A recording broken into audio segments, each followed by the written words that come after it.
gentlemen, boys and girls, children of all ages, welcome to the episode of Tatami Talk. My name is Juan, just my partner Anthony. It's a Judo podcast for Judo players by two Judo players. So, Anthony, how you doing? I am so sore. Yeah, it's been really hot here in LA. I mean, relatively hot compared. I think it's probably hotter in some places. Like Philippe just told me that Palm Springs, I think last week, had the hottest day recorded in history. I think. Yeah, they set like some record or something. 124 degrees or something like that. I would have driven out of Palm Springs. Was that hot? It's funny because back then I only went to Palm Springs once, but I feel like when people are like, "Oh, it's so hot, let's go to Palm Springs" as a vacation thing, I never understood it. I don't get that. Even the pools have to be hot at that point. I know. Like for a while, I thought I forgot where did I go. There's some place. Sometimes I think it was in Texas when I thought it was like really hot, so I wanted to go to like a spring, like Barton Springs or something like that. Mm-hmm. And I went in, and it's just disgusting because the water's hot and warm. And Yeah. it doesn't. Now you're both wet and hot and warm, you know. So, but yeah, it makes me want to go to the pool. Our dojo needs a pool. Our dojo doesn't even use AC. Like if you ever come visit our dojo, people are always invited to come to Hollywood. We have fans. We open up the doors, we open the windows, but we don't use our AC because it just costs too much, supposedly. Mm-hmm. So you never have AC in our dojo. In the wintertime, we close the doors and stuff. Even in the wintertime, we actually leave doors open still, but it doesn't get too cold in LA to us. Yeah. But yeah, like yesterday, I told you, what was it, on Wednesday, I think it was, we were practicing. I was like, dude, it is so damn hot inside here. Was it Wednesday or Friday? We were practicing, and I told you that. I think it was Wednesday. No, Friday. It was Friday. Friday was really hot. It was the evening. It was really hot for some reason. Yeah, it just, the dojos keep getting hotter and hotter as you're teaching the kids, and I was doing my workout, and I was like, I gotta stop for a little while. Go get some water in my face. It just reminded me when I went to Singapore and I didn't train, but I was like, man, I can't imagine. Singapore is probably worse. I don't know how people train, but they probably turn on the AC. They probably close their doors and use their AC. Yeah, for us, we just put on these giant fans we have and open up the doors and windows.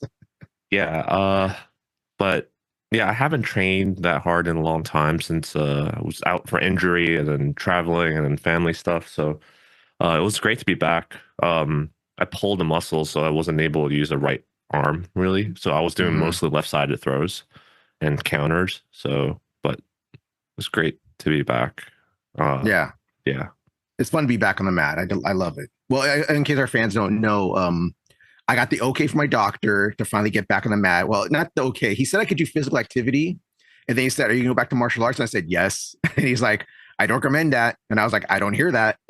So I've been just doing uchikomis, a little bit of Neiwat. Well, not a little bit. I've been doing some more Neiwats and stuff, but no full randori, no full throws just yet. There was also someone else that broke their ankle like a few months ago that was back. And then I thought they were good, right? But after practice, someone was asking them how their ankle is healing, and they're like, "Oh yeah, the doctor says like half a year, but I came back and so far it's okay." So that's a judo player right there. Yeah. No, I think it's like 8 months or something like that, and it's only been like 3 or 4 months, and they taped it all up and was just like training really light but not going hard with people. Mm-hmm. So yeah, that's judo people. Yep, that we are. So our last episode we did with Ajax, we had a lot of we posted a lot of videos lately. We got some viewer questions and viewer reviews on that, and we had some. When we did the Ajax, we had some viewer questions and viewer reviews on that one as well. So let's hear some of our viewer comments, Anthony. Well, I think someone was saying that you should introduce all his accolades. I give him a better introduction, right? But in our defense, I mentioned this on Reddit, but the whole episode was 2 hours long already. Yeah. So we already introduced him before. He was a previous guest, and I wanted to fit in as much content as possible. So I had to cut out stuff here and there. But I guess they're right. Next time we should introduce our guests like better.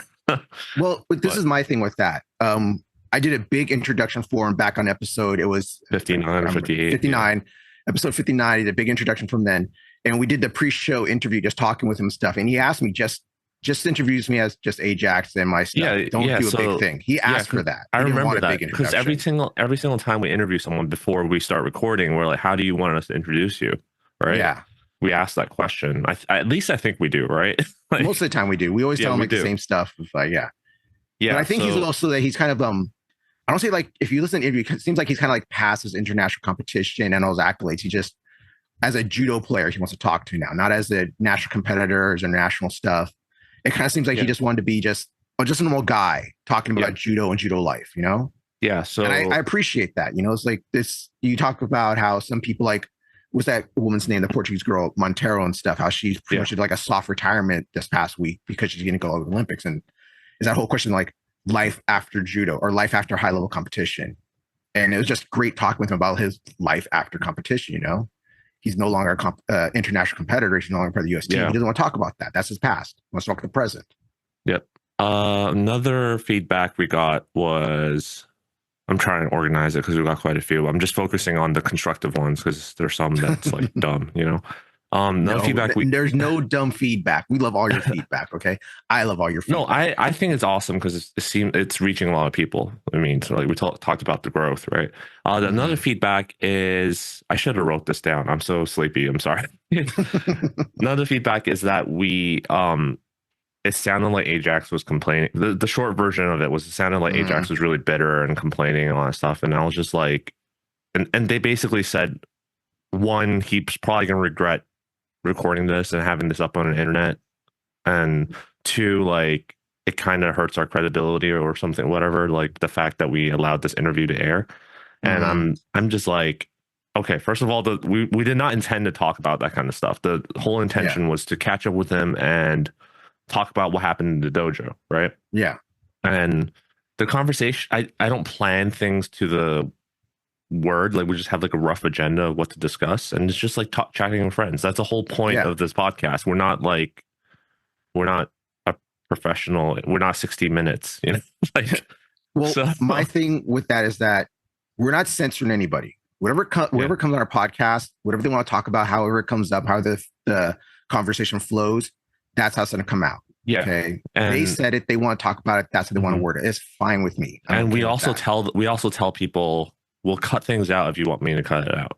Yeah. So if you didn't like how it turned out or how something came out, you can always ask us to edit it out. That's fine.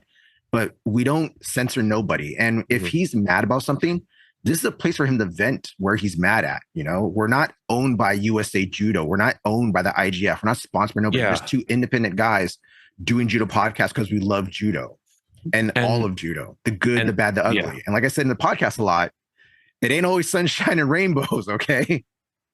Yep. The another thing is, we're no fans of any of the national organization bodies, right? Let's be honest, right? All three of us, all three of them. You speak for yourself. I love everybody. I love USA Judo. I love USJA. I love USJF. I love all you guys out there. So, but we also talk about the bad and the good. Like whenever they do something good, we say like, "Oh, this is great." Like USA Judo's I'm trying to think of something good that he did recently. Coming out with a new promotional curriculum that's supposed to be out like months ago. The USJA with the promotion curriculum, it did come out. It wasn't a curriculum, but a new system. The USJA did something right. We talked about that. USA Judo with bringing Robert Erickson, like all that kind of stuff we talk about, but we at the same time we criticize them for that, right? But all this is just coming from our perspective. We're not high level competitors. I'm not even like a regular competitor, right? So it's just coming from like a hobbyist, recreational, armchair kind of point of view. So it's always important, I think, to get a view from someone who's a competitor. And I mean, the complaints from competitors always boil down to there's not enough money, right? That's essentially it. But I think Ajax kind of like goes beyond that and talks about a lot of the other stuff other than just money. And also like it's not just like give me more money. It's just there's also all these other stuff, politics involved. But and he's not the only one. Like Travis Stevens used to write, I don't know how it's been years ago now, like 4 or 5 years ago, that he used to write huge video blogs about that on his YouTube channel. Yeah, he wrote blogs, blog posts, and always talks about complaints. And some of the blog posts were removed now, but you can find archive version of it on Reddit. And other people are really vague. Like Justin Flores complained about the head coach selection thing. Like, but then those are all just like very like like short snippets. There's not like no one actually does a full interview talking about that kind of stuff. So he's not the only one. So I don't know why that. I don't think it's a valid criticism to say.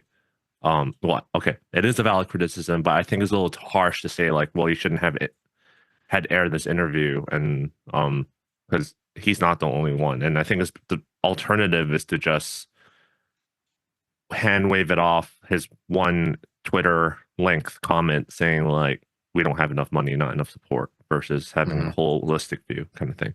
But in the end, I still think we got to talk about the other core issues, like of why his dojo closed, and get a lot of insights onto the politics. This is getting kind of long, but the other kind of feedback was saying we were kind of getting repetitive on I think the complaints about USA Judo, and two with the BJJ comparisons and comment. But I see why, if you listen to our podcast regularly, I can see why you would think, oh, you guys are complaining about BJJ again. And I looked at statistics. A lot of people just listen to certain interviews because they're like, oh, I'm interested in this person in their interview. So they only listen to that and they don't listen to the other episodes. So I think for those people, it's important to repeat some of the points. And two, during the episode, me and Ajax had a little bit of misunderstanding of what each other's points were. So it sounded repetitive because I was trying to clarify the things. And but in hindsight, is a valid criticism because I could have done a better job of editing it, but I'm shorter in time, so I've been just like rushing through the editing. So I could have edited some of it out to make it sound less repetitive and droning and just get to the point. So that's feedback taken. I'll try to edit it a little better next time. The last one, I think. Oh, before we move on to that, we didn't mean to bash BJJ. I train BJJ. I love training BJJ actually. Lately, he's gonna get his next stripe soon.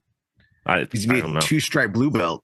So, if we said anything, it was mostly in jest. But I think from now on, we should like cut down on the joking and be more serious about like focusing on the critical issues. Like I just made observations. Like the other day, I checked the BJJ subreddit like every other week, and it's almost like every other week there's like another sexual assault allegation or some sort of like abuse allegation, and I'm just like, why doesn't this happen in judo? But it's obviously back to what we talked about with Ajax, is because of the optics, and BJJ is just more popular, so more population means more of that stuff's going to happen. But that's I'm not going to repeat that discussion, but from now on, we should just like focus on that instead of making jokes, I guess. So I wanted to make it seem like we're not talking down on BJJ, basically.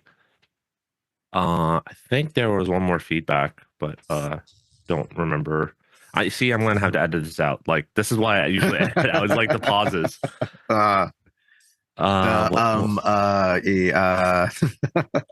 I'm trying to remember. And no, go ahead. I was gonna say we've also got some feedback lately on some of our YouTube shorts that we've been putting up there for people to watch, some funny ones that we've done. Wait. I'm going to edit this out. Let me finish the thought. Okay. The other feedback is that during the interview we were interrupting Ajax a lot. And this ties to the interview, the feedback where people thought he was just complaining.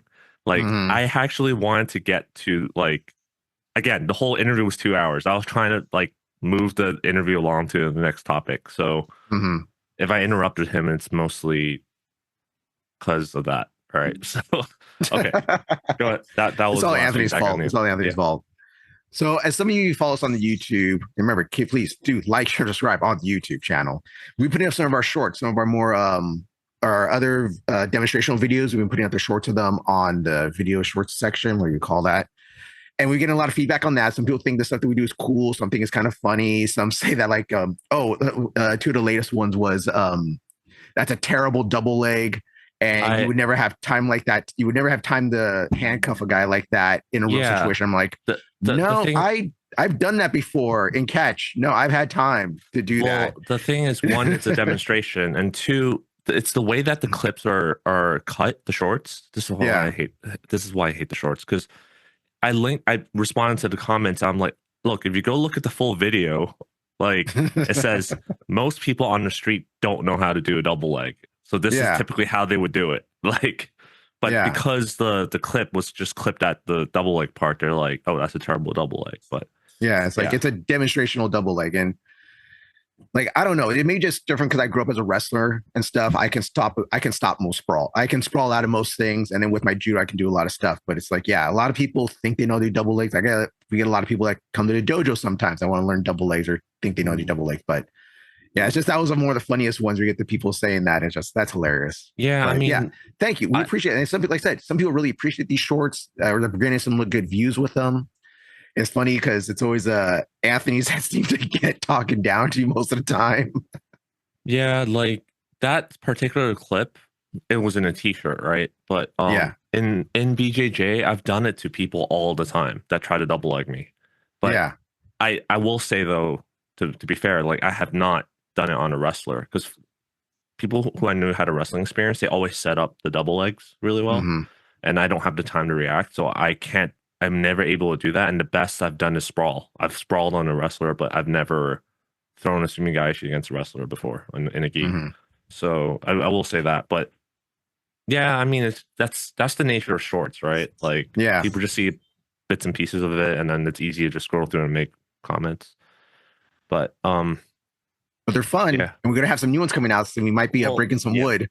Some judo wood breaking. This is why I hate the algorithm, because you have to make stuff like that, and it just helps grow the podcast, the channel. But I guess there's something we'll have to get used to dealing with. It's okay. I like all the interaction. So, is that all the feedback? Do you want to get to some judo? Some judo news? It was good feedback. For the most part, we'll definitely try to change. But I mean, maybe that episode was just not for you, which is fine. I think the interview with Robert Erickson actually brought in a lot more people, and it's just wider variety of views of type of people, which is good. And not every episode has I agree to disagree with many different things. So I guess the one thing that was good was like we've been having a couple of visitors lately that listen to the podcast to our dojo. Like one guy wanted to, I don't know if he found us on a podcast or whatever, but he came because he wanted to see how I taught the classes, because I mentioned like the ecological stuff, and we had a really good discussion, and we're sharing ideas. So this is one of the comments we forgot. Someone wanted a part 3 of the ecological dynamics episode, and I'm like, oh, man, I really want to do it, but at the same time, like I don't think people understand how much stress it was to put together that episode, and also to deal with the aftermath. We get a lot of that one. We get a lot of venom for that one. That one we get so much. Like I know we're gonna get heat for that episode. I know we're gonna get heat for that one, for those ones. But we do them because it's something that you're very interested in. It's a very popular thing coming up right now. So we need to talk about it. We can't just sweep it under the rug. But we usually get a lot of heat for that one, and it takes a lot of prep. So I might bring Chris Round on just to spread the heat with him. I don't know. Because he was saying, "Oh, you should bring Chris around and talk to him about it." So maybe I'll message Chris and we'll see if we can make that happen. But I really feel like I shouldn't talk about certain things when I'm doing that kind of topic. And how do I say this? It's hard. It's hard to do that. If I were to do a part 3, the kind of stuff I want to talk about will not be very popular. And since we don't make money from the podcast, I don't know if I want to deal with the aftermath. Like some of the comments and stuff I get is really like stressful. Let's just leave it at that. Death threats and stuff. Hey, I say, you want to come to Hollywood Judo anytime. Anthony teaches on Wednesday, teaches on Friday.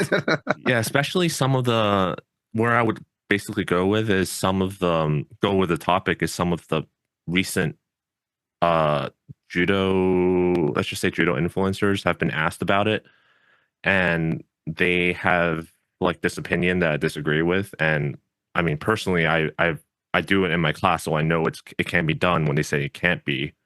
Mhm. So yeah, but I'm not going to get into that. Maybe we'll make a part 3. So if you're interested in talking about it, I prefer you DM me about it and not make me say it on record. Slip into Anthony's DMs, please. So yeah, all right, that's it.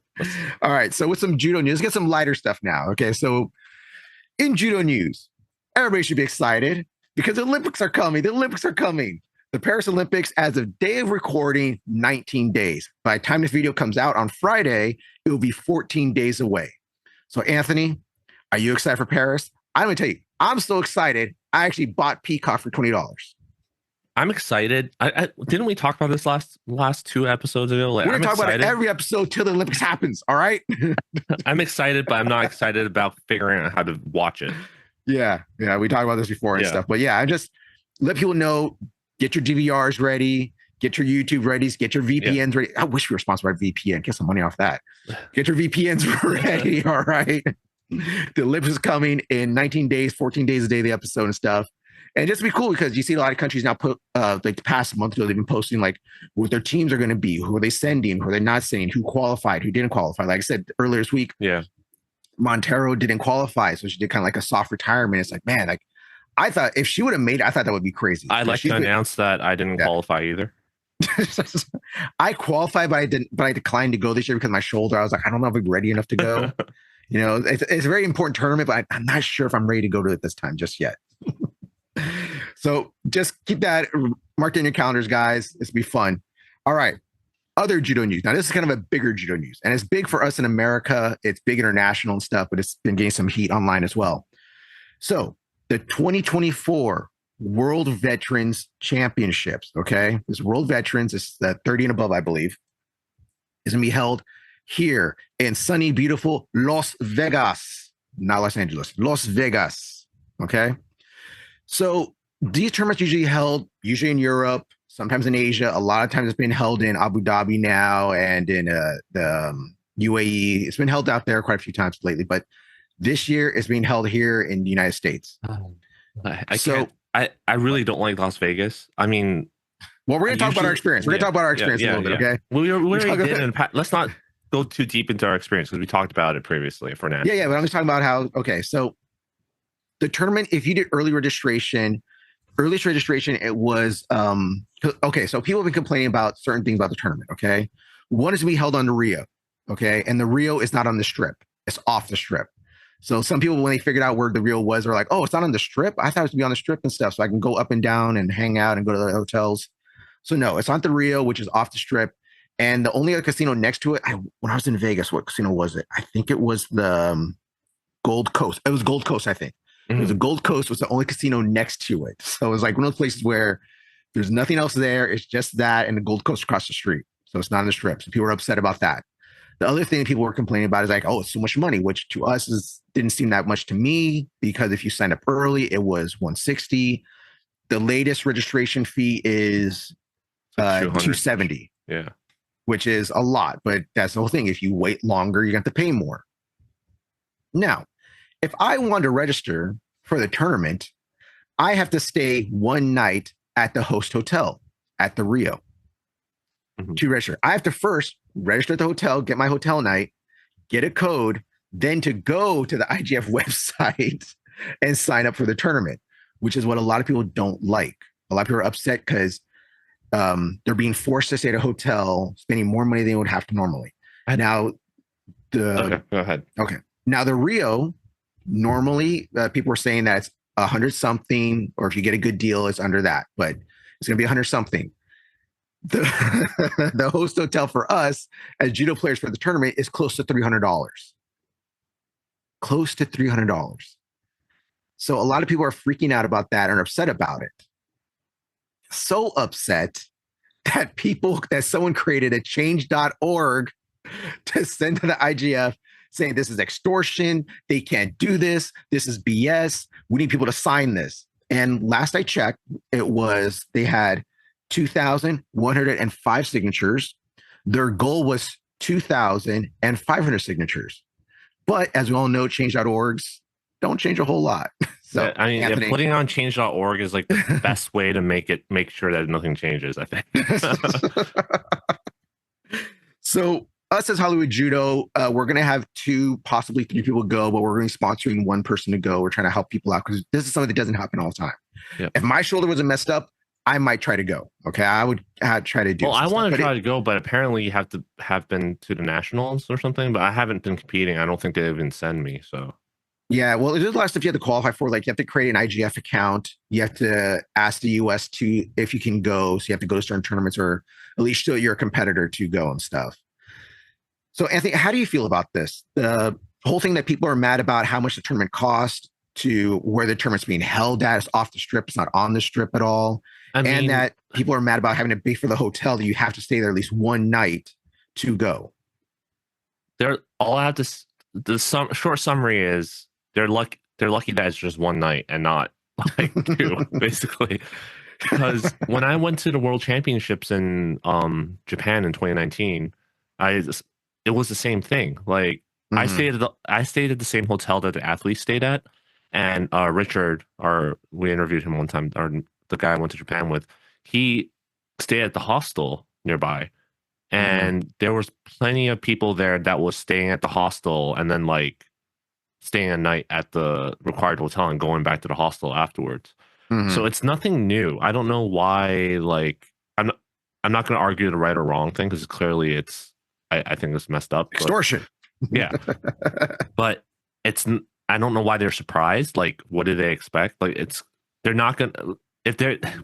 Basically, I knew they were gonna do it. Everyone knows. Yeah. Everyone who competes internationally regularly knows. Well, that's the thing. We had a member of our dojo that was part of the juniors and cadets team and stuff. And whenever she would go travel, they would have to go stay one night at the host hotel. And we would sponsor our student. Like we would help our student out and pay for like do a hotel room or help them out and stuff. I think any IJF tour event is like that. So I guess it's because it hasn't come to the US before in a long time or whatever. So people are surprised that it's a thing. But no, that's it. And then also, I guess they're surprised at the cost. And honestly, the cost is in line with what I paid for in Japan. So I don't think it's terrible. But also, you're not going to expect them to find like Motel 8. Like, it's like you have to stay at Motel 8, So like they're obviously not going to do that. So they obviously by doing this they get a deal with a venue and a kickback, whatever. So just it's part of the cost of competing. So yeah, my thing is that I think it's really tame compared to like what you see in like football, not American football, but soccer, like FIFA and stuff like that. So I think it's pay to play, part of the game. So that's my thought on it. Would I wish that they picked a cheaper hotel or like not have the requirement in the first place? Yeah, but that's just part of the deal of hosting it. Yeah. And like I said, we know that because we've had international competitors at our dojo before, so we're kind of used to this. Me, I do understand the whole thing about it being at the Rio. I don't want to talk about the Rio, okay? Back when I was in college, that place was super popular. Didn't they do like a bunch of reality shows there or something? You're talking to the wrong person. I don't watch TV, especially reality shows. I don't watch it. I don't remember, but I remember that place was popping when I was younger, okay? I can understand how people are like, it's at the Rio. They figure out where it's at. It's not on the strip. I understand most people would rather stay at a hotel on the strip. Even with us, when we went to Las Vegas for USA Nationals. Yeah, we stayed at Paradise or something? Is that what it's something called?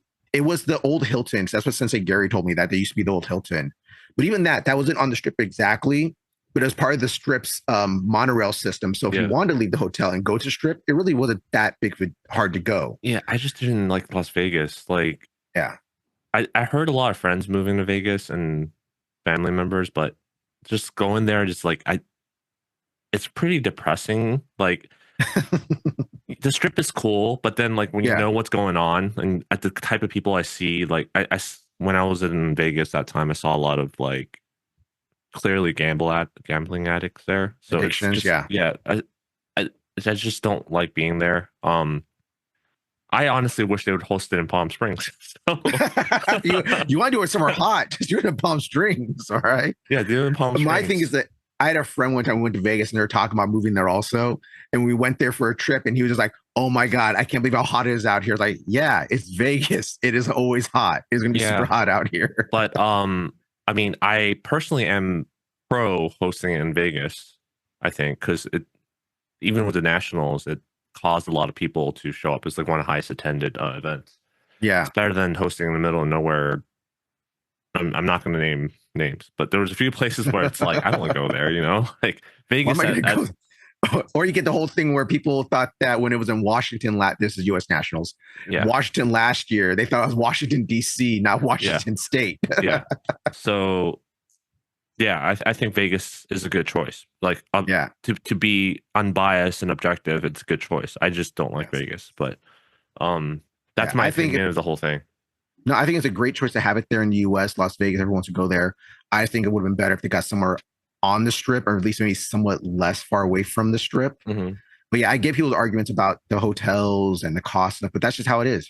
There's nothing Yeah, you can do if about you're gonna get a kickback anyway, might as well go all the way and do it at Caesars or something. it. Do it Force at people to Caesars. do it at Do it. Caesars. Do a Bellagio. Cirque. No, they should do the circus. No, we're gonna have it on the top of the stratosphere. That's we're gonna have matches. All right. It makes me wonder how many people will not go because of the quote unquote cost of the hotel. Well, I wonder that. For North American competitors, especially American competitors, this is like the few times, one of the only times. Who knows when it's gonna come back to America Yeah. again for you to compete in the U.S. This will probably be the cheapest time for you to Yeah, go. but I don't care about the North American competitors. I'm like I was thinking more about I won't say who, but someone told us like, oh yeah, well, you're not going to have a chance because everyone there are going to be monsters. Like you think veterans is a joke, but it's like a lot of monsters, right? So I wonder how many of those monsters will not show up because of the cost. Is what I'm Because of the thinking. cost. Flying to America, staying at the dirty American hotels. Yeah. All right, so that's some judo news right there. If anything Oh else wait. comes about that, what? Oh yeah. Go ahead. I Say, have one more news after this one. oh, okay. I would say, well, if you have anything to talk about this or let us know about how you feel about this, if you guys want us to put the change.org up on the website and stuff or on the YouTube or on stuff, let us know. We'll send it to you. But yeah, something to keep in Yes. mind. So the last thing is the Bay Area Judo Championships is happening next month, and Jonah from 510 Judo is running that the second time this year. Second Yep. time now, right? The second time. So make sure you guys, if you're interested in the area, show up. I'm gonna try and volunteer. I've just been really busy, but I need to check my work calendar. So I can take a day off to go drive up and maybe train at his place and volunteer and stuff. But um, yeah, definitely. It's August 3rd, Saturday, in Pinole Valley High School. So check out their Instagram. I'll link in the description. Has the link to sign up. Yeah, it's support the event. I mean, it's he's I think Jonah does it. I haven't been there, but from what I've heard from people, it's been a really well run event, and he puts a lot of effort in it. So, yep, that's it. All right. So that's all the news for you right now. So, Anthony, what is our main discussion today?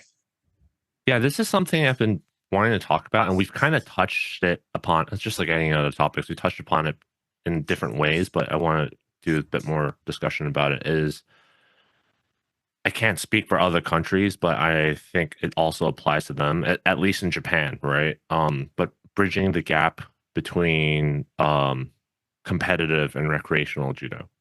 Mm-hmm. I think our dojo, not to toot our own horn, but I think our dojo does a really good job of that. And but this is something that when I went to Japan, it was like hard to find a dojo that was competitively recreational, if that makes sense. Because everywhere I went, I messaged them. They're like, "Oh, you don't want to come here? Just go to the Kodokan, right?"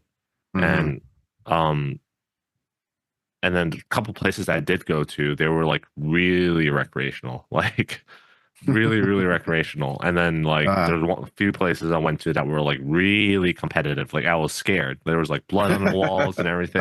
So like everyone has cauliflower ears, and they're like there's corporate sponsorship back patches and stuff. So like there's not really a lot of places that are like competitively recreational. And I think like in the US in general, we're not as polarized, right? Because there is no Mhm. money to and no goal for people, no, not much interest in competing and becoming like an Olympian in general in the first place. So I think it's not as extreme, but it still exists where there's like this competitive mindset of you have to compete, you have to like go hard in training and all that kind of stuff. Versus like on the opposite end of the spectrum, I don't like to talk bad about it. It's not a diss on Aikido, even though it kind of is, but on the other end of the spectrum, you have like Aikido like practices, you know, like uchikomis, nagekomis on the crash pad, do some um choreographed drilling, you know, Mhm. and then maybe some yakusoku geko, like like really like cooperative randori, and then that's it. Like I've been in a few places like that too, and that's because this is more common in places where it's like mostly kids, and then there's like two adults, Mhm. and the dojo is like 400 square feet, like so. Um, yeah, that's what I think. So I think we should talk about this topic. Mhm. Yep. Well, so for us, the one thing I'll say about us and what I think our good balance is that one, we have now since the pandemic, we have many different classes now. We have beginners class, intermediate, advanced class. Where back in the day, as you talked about how it's just one class. You have all kids, adults, all train one place, one time and stuff, which makes it very hard to train hard when you have to worry about little kids getting hit or if they're a preteen getting hit and stuff.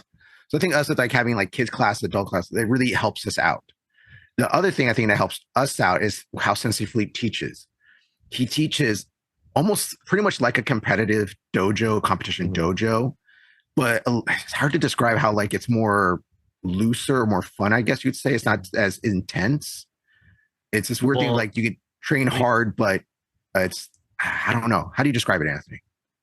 he's already mentioned multiple times, like he's adjusting his training methods, which is going to be like the what do you call it? The theme, the core Mm-hmm. theme of this is that he's adjusting his training methods because, to be honest, and I got a glimpse of it one day.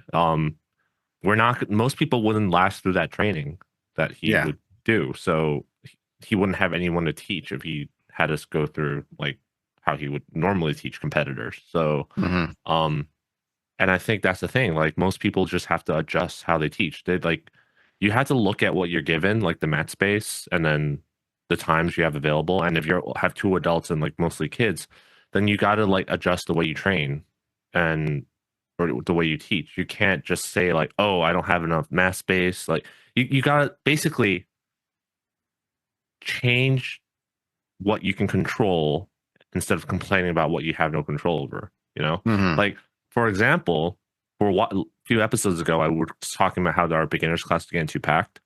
Mm-hmm. So what did we change? Well, one, I started having people go in pairs, and another option is going dividing them up by size, like having people go in groups. So group one, randori, and then step out. Group two, randori, step out. Or you have them go in by size. And then what we ultimately did was increase our prices, which kind of solved the problem. And honestly, that says a lot that when the people that stopped coming when we increased the prices were the people that were just like showing up sometimes and not really. And I like that kind of, they were like, for lack of a better word, like taking up space for the people that were more interested and committed. Mm-hmm. So like those are all things we had control over to adjust the what we have. But yeah, you can't just say like, well, we're only going to do I don't know, like consensual randori because we don't have enough people or space. Like Mm-hmm. I think you really just need to change the I'm going to use the word constraints here to Yeah. adjust to what you have. Yeah. To me, I think that's also that we're not one of these dojos that will like super put like we're gonna push you, but we're not gonna. It's not like Mhm. old school hardcore wrestling practice in high school and stuff. Your coach won't let you get off the mat to get water. You can't go to the bathroom. If you're Yeah. gonna pass out, you pass out on the mat and stuff. I think that one thing that good that we do with our training is that we push people, or at least I try to push people to get them to go past their limits to see how far they can go. But if they need a break, I give them breaks. If they need some water, I give them some water. But you have to, it's this weird balancing act where you got to push people, but know where not to push them too much, where it's punishment. People want to come to learn and get a workout and learn a martial art. They're not coming here for boot camp or to get beat up or. That's the majority of people, right? Yeah. Yeah. But majority of people are casual players, I think there's a way to train to bridge that gap, especially when you don't, like I mentioned in the beginning, like when we don't have that big of a divide like Japan has, like people getting paid to do judo and compete. Yeah. And then like you have your salary men that just got off work, overworked, and just wants to get a little sweat in. Like when we in the US, I think we don't have that big of a gap. It's easier to bridge the training together because when the gap is that big, having person on one end train in the same class as the person on the other end, you can't. It's really hard to bridge that gap. Like you know what I'm saying? Like it's really hard to structure the class in a way where both people, the guy who's getting paid to do judo competitively and the guy who's just like for fun, it's hard to bridge that gap. But here it's not that big of a gap, so I think you can actually structure it that way. Like maybe some people already do it. Like when black belts go with white belts, they'll like only fight left there on their offside or like only use throws they're bad with, kind of thing. Like they do it that way. But some people don't know how to do it, and they just use the white belts as throwing dummies. And yeah. And then the teacher just doesn't say anything, right? And then there's also like a lot. I'm just gonna say it, but there's a lot of clubs out there that are so stuck in the old traditional ways, and like goes back to what we said about they're not here to do a boot camp, or in some cases this may or may not be true. Like they're not here to listen to you talk about philosophy or how to live your life, kind of thing. So I think that's another thing that kind of puts a wedge in between the different groups of people that are trying to train. But yeah, that definitely having to adjust the way you teach is important, because Philippe adjusted the way, like Philippe basically runs the class like a little bit of drilling, right? Like everyone has to do some uchikomi, nagekomis, throwing drills, and then like, okay, now you work on what you want, and then randori. That's a perfect way of bridging the gap for everyone, because everyone, those are things that everyone does. No matter at what skill level, you're gonna throw, you're gonna fall, you're gonna do some uchikomis and nagekomis, and then you're gonna do some randori, right? Versus like, oh, it's too dangerous to do randori. We only do compliant stuff. Then now you're leaning towards one end and leaving out the other end, and then people on that end are going to lose interest, and then they're going to go somewhere else. Versus like, okay, today we're going to do like 8 rounds of like what we do on Saturdays. We do that every single class. Then now the other end's like, I can't take this. Like, because if you look at our Saturday randori, like how many people from the other parts of our classes don't show up to it. That's how you know if you structure your class that way, how many people you're going to be leaving out, right? Yeah. I think maybe like 5%. Yeah, I think like 5% of our members goes to our Saturday randori. It's mostly on our higher ranks. We'll get a few lower ranks show up every now and then. They'll be like, "Oh my god, is this what real randori is?" Yeah, maybe like I'll be generous, like 10%. I think like yesterday we had like 20 people, right? Yeah, 20 people, and then we have like 150 members. Yeah, and then we had some people that were missing that were. So I'll just say 10%, right? So 10% don't regularly come to the Saturday randori, and that's include adjusting for like people who are not ready yet, like white belts, right? So yeah, you're alienating 90% of your membership base if you only train in a way that is geared towards competition. Yeah, and which is fine if that's the what you're going for. Like you want your dojo to be like just competition only, but then don't cry about not having enough people doing judo. Well, it's this hard line, and it's like we're going to go in circles. I'm sorry, people, for going to go in circles, but it's this hard line that you don't want to become a Mick dojo. You don't want to become a strip mall dojo and stuff. You want to give people a real workout, give them a real useless martial art.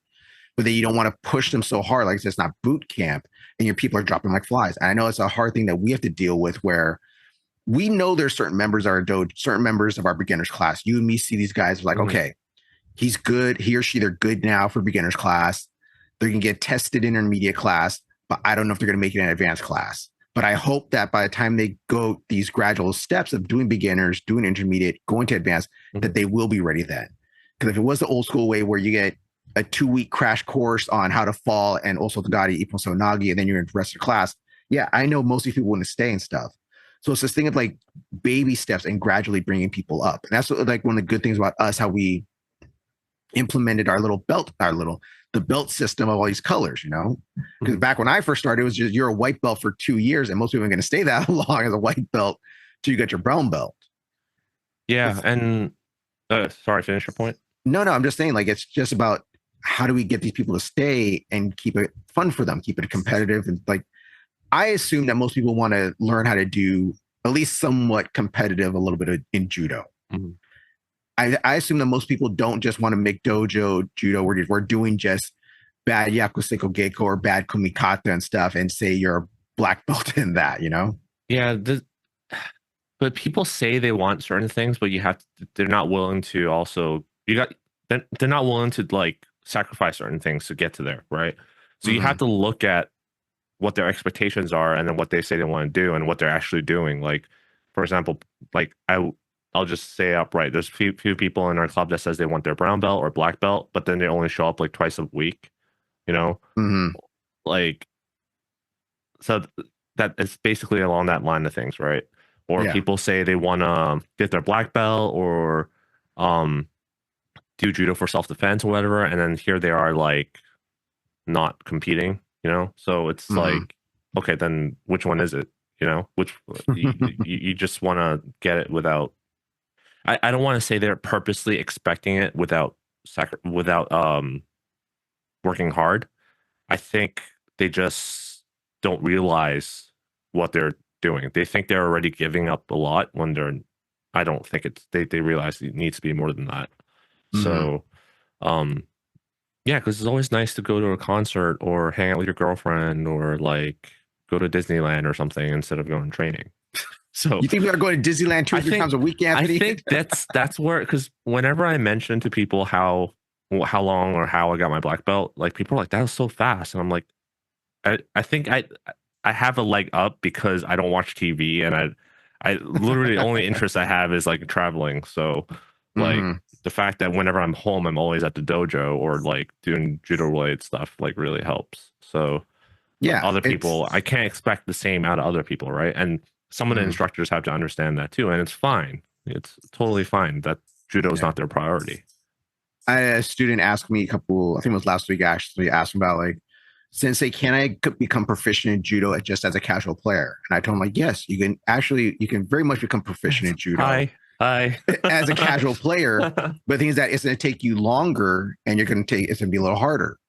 Okay, because you're going to have to work harder to get better at it if you're just casual, if you're just part-time guy. If you're only coming once or twice a week when we're offering 3 to 4 classes a week, yeah, it's going to take you longer unless you get really good at technique or something. But if you're coming all the time, every time, going to tournaments, doing everything, doing all the randori sessions, yes, you're going to get better faster that way. But it's okay. The judo to most people is a marathon, not a sprint. I think that's when people forget about it. That's kind of what that's one of the things that once I talks about BJJ again, like, no, this is one thing that's weird, that people understand that in BJJ, the average time to get your black belt, or used to be, I don't know what the average time now is, but it was like almost 10 years to get your black belt in BJJ. In almost any other martial art, karate, taekwondo can be less, judo, the average time is 5 to 6, sometimes more or less and stuff as a person. And people, when they hear that, they think, oh my gosh, it's taking 5 to 6 years to get my black belt. That's just too long. But people will go do BJJ knowing that it's going to take them 10 years to get their black belt, and that's okay, which is really weird. I'm going to get a lot of flack for this, and I will get back to the rank because I think this is important to talk about. This is my opinion, my observation, and obviously there are exceptions, but in general, I think BJJ gives people rank based off of their ability to fight. Mhm. like within the sport of rules of BJJ, obviously. I'm not talking about street defense or whatever. So judo offers different paths. So you will, which has their pros and cons. I obviously think it's a good thing that judo offers different paths. Because of just how my opinion of belts, like I think I don't like it.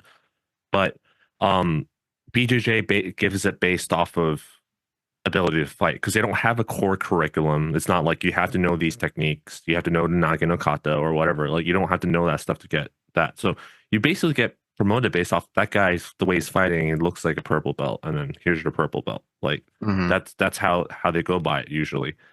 Um, Not going to get into the edge cases like McDojos and then like age and competition records like that, and not going to get into that. But um on the other hand, I think the fact that it takes so long to get a black belt in BJJ has more to do with the pedagogy, the way that they teach is not very efficient. Mhm. So I think it says more about that than if it is like about like, oh, like it's hard to get a black belt because jiu-jitsu is hard. Like yes, it's hard, but I also think it's also because of how people teach. So Mhm. because you have like these really young prodigy, like quote unquote prodigies coming up that are beating like world level people. Like Joseph Chen, for example, is one recent guy because he just had a super fight and won championship. Mhm. Um, like you have these people that came up learning using unorthodox methods and not through the traditional system. So it kind of says something. It's just I'll just leave it at that. Mhm. Um, but yeah, back to the belt system. I think in relation to our original topic, um, this is where I kind of have no good answer for. And Philippe, I don't know what Philippe's stance is on it. Maybe I'll ask him next time.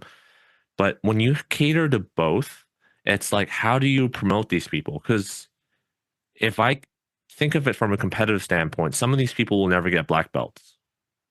Seriously, like, let's be Yes, honest, yes, right? yes. Yeah. Some of these Yeah. people will never get black belts, and some of them will get black belts, but it'll take like 20 years, right? I don't know about Um, 20 years, but 10 maybe. yeah, of consistent training, right? Mhm. And even then, we're talking about actual because we know some people that come consistently, but will still never get their black belt in Mhm. certain people's opinions. But um, so how do you bridge? What is the answer to that? Like, I don't have an answer. Like, do Mhm. we like tell these people like, hey, you don't have to compete, you don't have to do all the Saturday rondo, or you don't have to do all these like risky stuff, but maybe you're just gonna hit a wall at brown belt. Like, Well, that's a fact. That's one thing that when you're talking about when it comes to casual people and competitive people and how to bridge and stuff, that is a fact of judo where some people feel that if they're not going to get their brown, they're not going to get their black belt, that brown belt is enough. Like having a good brown, being a good brown belt in judo is still a very good accomplishment. You know, yeah, I it's mean, just like like Sophia just came visit. She competes when she's in the US. She competes for us, but she's on the Swedish national cadet team. She's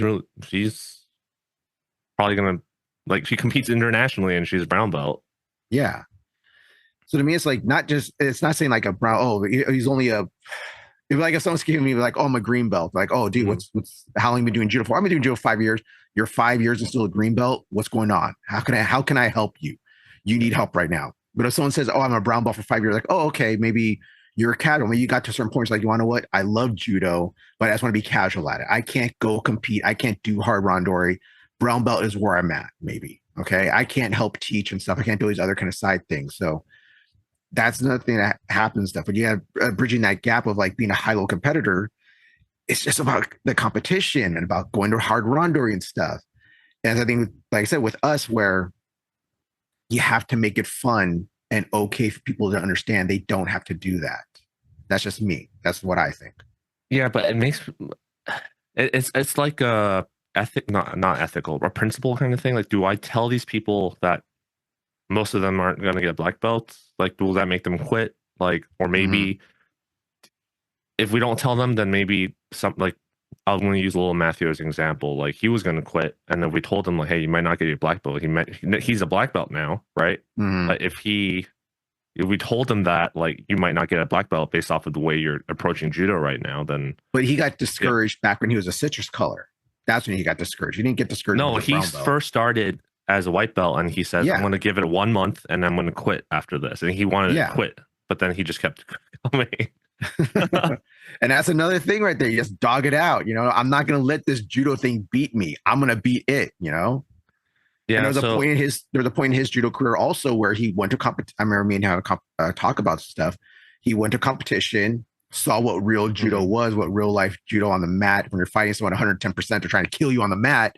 Which we like. It's like, oh man, if I really want to do judo for reals, get all from it, I got to start coming to tournaments. I got to start going to hard ronder. I got to start pushing myself. And that's, for me, I think that's the point where I saw him click a little bit harder from to go practice. And that's again, that bridge from being I want to be a casual to where like, oh, I got this feeling. I got the itch. I got this feeling inside me. And the only I got a fever. And the only remedy is more judo. Yeah. I don't know what the answer to that is. So do you just not do you give out like 2 types of black belts? Or, I mean, that's kind of what we do now, right? We have non-competitors that do black. They can still fight at a black belt level, but they never competed, or they only competed once in their whole judo career. They're still black belts. There's all levels of black belt, you know? It's that whole thing of like, some people are high level competitors, get their black belt faster, where some people are low level casuals. I'm saying there are some dojos that will only give out black belts to competitors. Yeah. And if that's the dojo you choose to train at, or that's the only dojo in your area, I guess we should refer. If that's the only dojo in your area, that sucks. All right. But if that's a dojo you choose to train at and stay at, that's you. Okay. Yeah, I guess I should refer back to the episode where we talked about when is it time to change dojos. Yeah. Like, you know. If you're like, I can do all the kata, I ref, I have all these side points from all this stuff, and my sensei will still not promote me, it might be time to change a dojo. Okay. If just because I'm not a national champion or I'm not a state champion or something, my sensei won't promote me. Okay. And there's, like I said, there's one thing about judo that there's many avenues, you know, like there's a refereeing route, you know, there's a partition route, there's being assistant route, there's going to coaching and going to being an instructor route, you know? Yeah. But yeah, I understand that. It's just, there's all these things that we all have to do with. It's the thing about making sure that the casuals feel that it's okay to be there. That's one of my things. I always make sure the casuals feel it's okay to be there. And when I see someone who wants to compete and go hard, it's about helping them grow and be a better player. Yeah. At the same time. This is what I like about the USJA's changes to the Shodan to Sandan promotion criteria is that they leave it up to the dojo, right?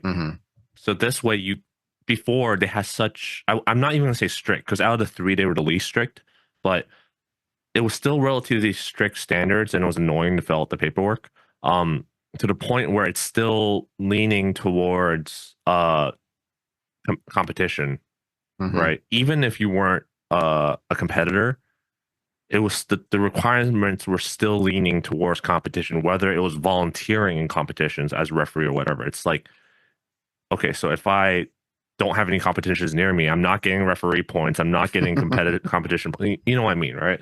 So the fact that they left this up now to the dojo, I really like it. But my one little improvement, I wouldn't even call it a complaint, it's more like something I would improve, is make it more of a thing. Like, it's already printed on the certificate, but I think it should be more emphasized culturally wise, just like BJJ, the lineage, like where they got the black belt from, you know. So that way, because some people are saying, oh, they're watering down the rankings criteria for US for the black belts, but this is a way to counteract it. It's just like, if your dojo and your sensei wants to get known as that guy that produces this kind of black belt, then let them be, right? Well, but that's the thing we always talk about before when we've had people leave our dojo, or we've seen other dojos people, and I'm not putting no shade on nobody, but when you put a black belt on, you have to defend that black belt. When you go to another dojo to visit, but it's not about you disagreeing, but that's just how people see it. That is how it is wherever you go. If you put a black belt on and you go visit somewhere, they're going to treat you a certain way. They're going to throw you a certain way. They're going to fight you a certain way once you get that black belt on. Which is why I mentioned this in the episode about traveling and competing, but I just like go really light. Like I got the shit thrown on me this last trip. I don't want to get hurt during a trip. All right, it's not worth it. Oh yeah. So It was funny. We had a visitor yesterday come, and I did some Newaza with them, and it's a visitor. I'm one of these people where I don't go super hard. I kind of flow and see how they go and stuff. And I'll go kind of where they want to. But it was funny. Yesterday I was rolling with him. He's like, "Oh, you let me have that." I was like, "Yeah, you're a visitor. I'm not going to kill you. And your shoulder, right? Yeah. I'm not going to armbar you or try to choke you out every 10 seconds. You're here to have fun and visit and work with us, okay? Now, if you're trying to go and attack my arm and stuff, then I'm going to go hard with you. But you're not going super hard. I'm going to mess around with you and stuff. It just, but when you go visit places, this is how I always says, once you have a black belt, even if you have a brown belt, you would defend that. Wherever you go, whenever you go somewhere, do something, you're going to have to defend that belt. That's just what I've said. I think it's I'll agree to a sense. Like the defending that doesn't have to be with like you can't throw me, I throw you kind of thing. It can be like the way you move, the way you grip, like it's kind of obvious based off of that whether where someone's experience level is, right? And then what you give them, how you take the fall. Like those are all things that can be given. But injury aside, like if I trained the way that I did yesterday and I feel the way that I feel now, I like if I was in Japan or whatever, I'm not hiking Mount Fuji today. I'm staying in a hotel room. So that kind of that ruins my trip too. So I'm just that's my opinion about defending your belt. But back to the topic, let's move on a little bit. So I'll ask you first. I have some things, but all right. How would you, if you're a dojo instructor, I doubt this will actually happen, but if I'm listening to this and I'm like, oh, that makes total sense, I want to start doing that. Like, how would you bridge the gap? How would you restructure the classes or change the way you advertise? Like any solid recommendations or action items where you would do to I can also answer it first if you need a second. No, I got it. Well, it's pretty much what I said already. I think having multiple level classes is a great way. Let's say that's not a possibility. Like, let's say you're a community center. Two no, I'm a community center. Damn it. Two classes a week for 2 hours. And I got one room with all these people inside of it. Yeah, that's what I'm saying. Let's just say that's the thing. I would do kind of like what I did yesterday in our own class. I had a lot of light citrus colors come, so I had them work together. I had a lot of darker citrus colors in my class. So I had them go together and I have them separate. I'm going to have you guys do throwing line over here. You guys do throwing line over there. Okay. I'm going to have you guys throw each other, do whatever throw you want to each other, throw here. You're going to throw each other, but now you're going to finish into a finish. You're going to finish into a takedown, finish into a pin, finish into an arm bar. What you're going to do. There's ways you can keep the class together. You have them do similar stuff. That way it's not too different. You have to explain too much, but add something to the more advanced guys. The people that that can go a little bit harder, have them do a little bit more than people that that can't do a little bit harder. Yeah. And when you see the people that can't do a little bit harder and stuff, like yesterday, again, because it was a hot day, I had a lot of like brand new yellow belts in my class. Some people are on medication too. Where I was like, okay, I would ask him, are you all right? Are you okay? Hey, you guys right there, you're having a hard time. Go get some water right now. Everybody else keep working because you guys are fine. You have to take my class before. You can take this. You get a break after the warm up. Yeah, because I pushed them. Some people stayed in my class and then your class, and I pushed them kind of hard yesterday too. So yeah. So I think it's just about, personally for me, it's about knowing this is just my life, being in wrestling my entire life and having like real, I think going from really hard wrestling training to more not super casual judo, but going to judo where it's a little bit more freer, a little more open. You're not focused on competition every week, every weekend and stuff.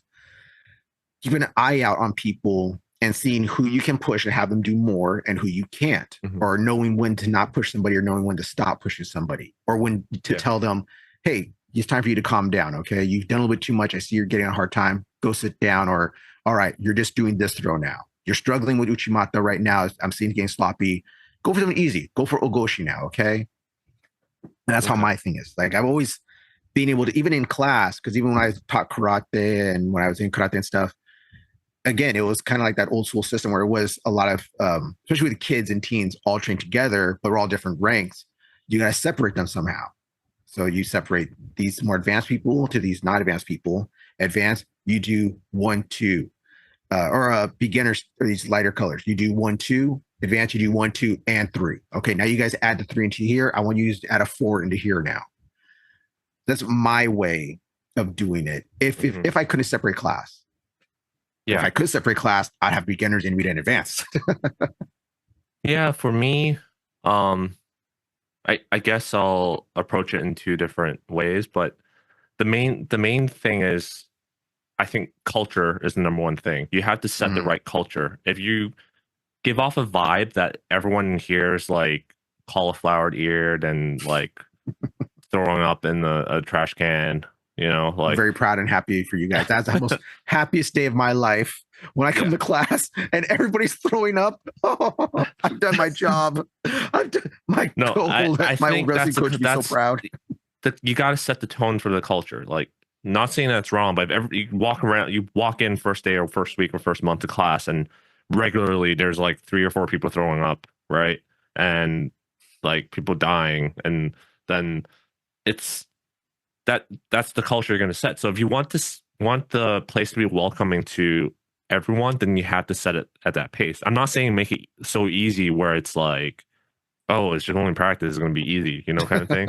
But you have to like set the tone of the place that people are coming in to work hard, and hard is by their definition. I want to say their definition. I'm not saying an individual. It's like on average, and so everyone should come in feeling like they're working a little bit past their limit. Not beyond their limit, but a little bit past the limit and not under the limit. So setting the culture is a huge thing, right? That way they come in with expectations. The second thing is scalability of the classes. Like, I think the exercise needs to be scalable. Like, one really good thing that you said, for example, was separating by skill level, right? So you don't have Will dropping white belts in their heads. Like, so why you got to pick on Will for? Why you got to pick on Will? He deserves it. All right, I'll leave. Stop picking on Will. All right, I've done enough for him that I can say I've taken enough of those hard falls that I can say that. All right. So you're separated by skill level or size or whatever, so that way they can go at their own pace. Or like maybe if you're doing like these hard conditioning drills, you separate in 2 groups, and then this group does like burpees, the other group does like squats or something. Or one thing I really like as an example, not that I condone, is Shintaro mentioned when I went to his class one time, at the end of class, he had us do burpees, as many as we can for X amount, like for like 5 minutes or something like that, or 2 minutes. I don't remember what the time was, but it was a way for you to gauge your progress, he says. So like if today I only did 10, then next month I'm able to do 15, then I get to see my progress. But also that's like as hard as you can, as hard as you want, right? Yeah. If you want to push it, then you can. That's scalable, right? Versus an example of non-scalable exercise would be like do 100 uchikomis, do 100 this. That's like not everyone can do 100 within a certain time frame or whatever. That's not scalable. So I think setting your practices up in a way that it can be scalable, and another thing is simplified, is good. For example, something simplified would be, how do I say this? If you can't do like a 3 combination, then do a 2 combination. That's a really dumbed down example. Or if you can't do harai goshi, then do ogoshi or something. Like, that's a way to do the same exercises, but not set up these hard requirements where you have to be at the certain skill level in order to do it. That way, both people can still practice in the same room. So I think those are some good guidelines if you want to cater your class to everyone. So, all right. So I totally forgot to mention this during recording, but another very important tool that could be used is the reverse classroom model. And if you're not sure what that is, we talked about it very early on the podcast on episode 28. I don't think I have much to add to that. That everything I said in that episode still rings true, but basically, you give videos and a syllabus and material to students so that each can progress at their own pace, and they would do the studying and video watching all that stuff at home.